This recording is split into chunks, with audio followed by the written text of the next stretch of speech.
Bismillahirrahmanirrahim. Assalamualaikum warahmatullahi wabarakatuh.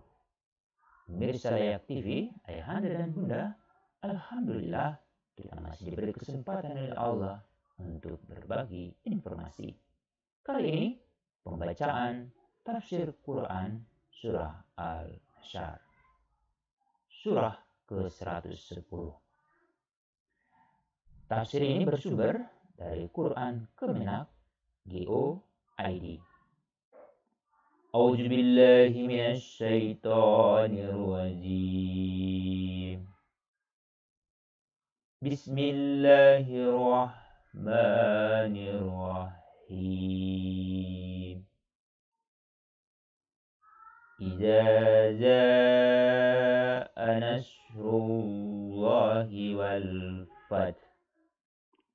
Apabila telah datang pertolongan Allah dan kemenangan.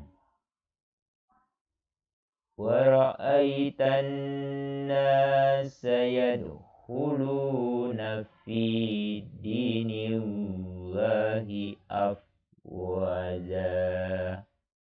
Dan engkau melihat manusia berbondong-bondong masuk agama Allah.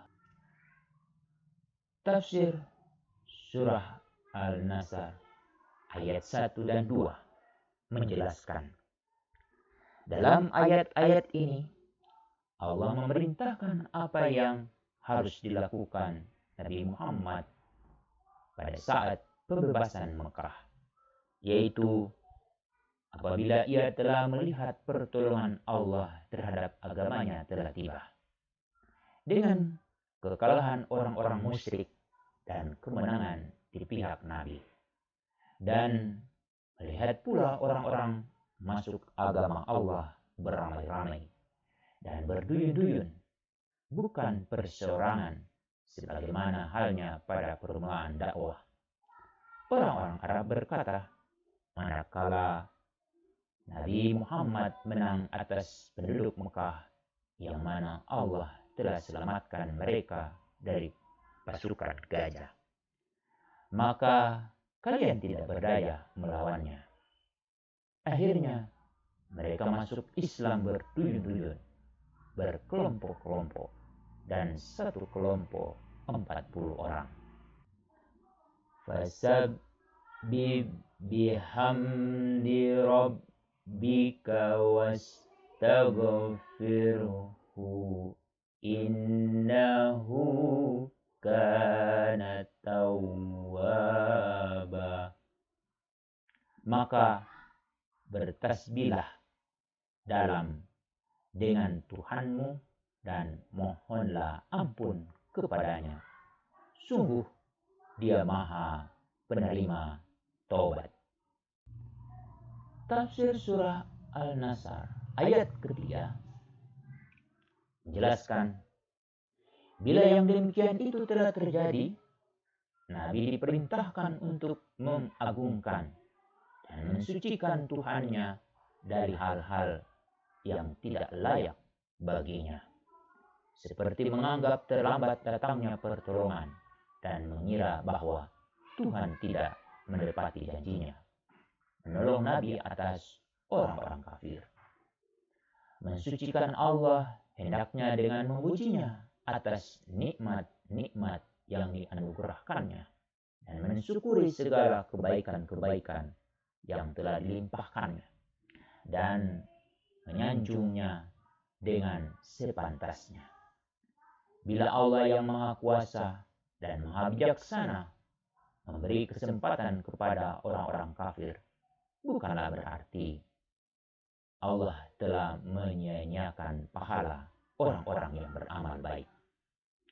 Kemudian Nabi Muhammad dianjurkan untuk meminta ampun kepada Allah untuk dirinya dan sahabat-sahabatnya yang telah memperlihatkan kesedihan dan keputusasaan karena merasa pertolongan Allah terlambat datangnya. Bertobat dari keluh kesah adalah dengan mempercayai penuh akan janji-janji Allah dan membersihkan jiwa dari pemikiran yang bukan-bukan. bila menghadapi kesulitan.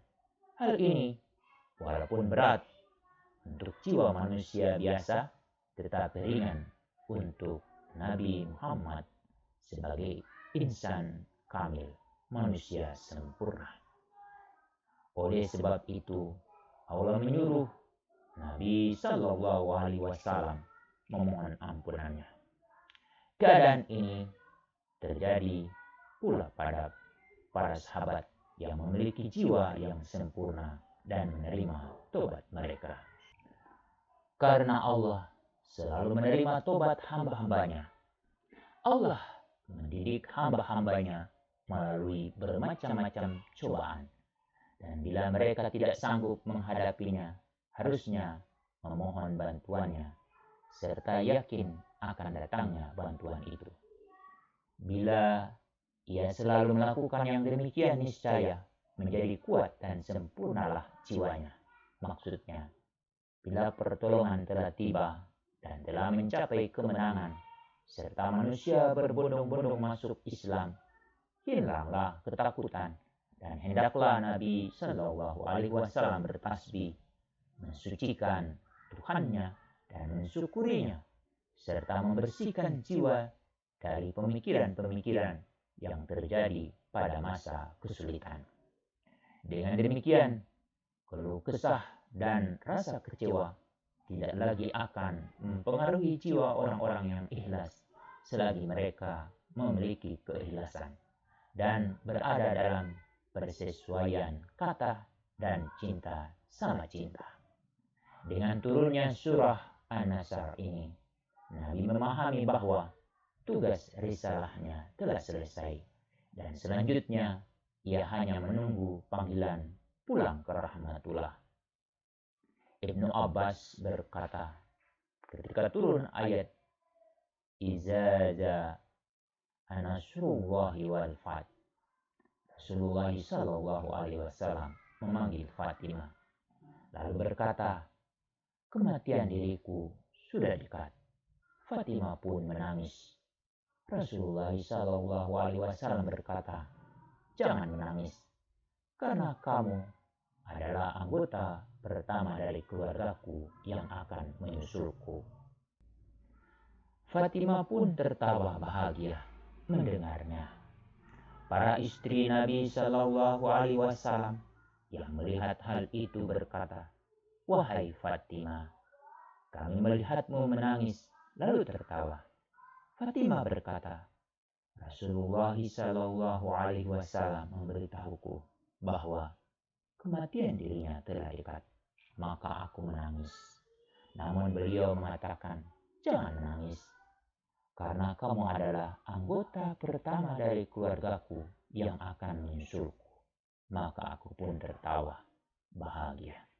Riwayat Al-Darimi. Ibnu Umar berkata, surah ini turun di Mina ketika Nabi mengerjakan haji wada. Sesudah itu turun firman Allah, pada hari ini telah aku sempurnakan agamamu untukmu, dan telah aku cukupkan nikmatku bagimu, dan telah aku ridai Islam sebagai agamamu. Al-Ma'idah ayat 3. Nabi hidup hanya 80 hari setelah turun ayat ini. Kemudian setelah itu turun ayat Kalalah, dan Nabi hidup sesudahnya 50 hari. Setelah itu turun ayat Sungguh telah datang kepadamu seorang rasul dari kaummu sendiri. At-Taubah ayat 128. Maka Nabi Sallallahu Alaihi Wasallam hidup sesudahnya 35 hari. Kemudian turun firman Allah, dan takutlah pada hari ketika kamu semua dikembalikan kepada Allah. Al-Baqarah ayat 281.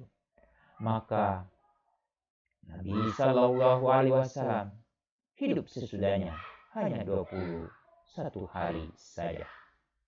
Sadaqallahul Azim. Maha benar Allah atas segala firman-Nya. Demikian pembacaan tafsir Quran surat An-Nasr atau surat ke-110. Semoga Allah memberikan kemudahan bagi kita untuk mengambil hikmah-hikmah yang terkandung di dalam surah ini, terutama selalu bersyukur dan selalu mengingat Allah. Demikian, Assalamualaikum warahmatullahi wabarakatuh.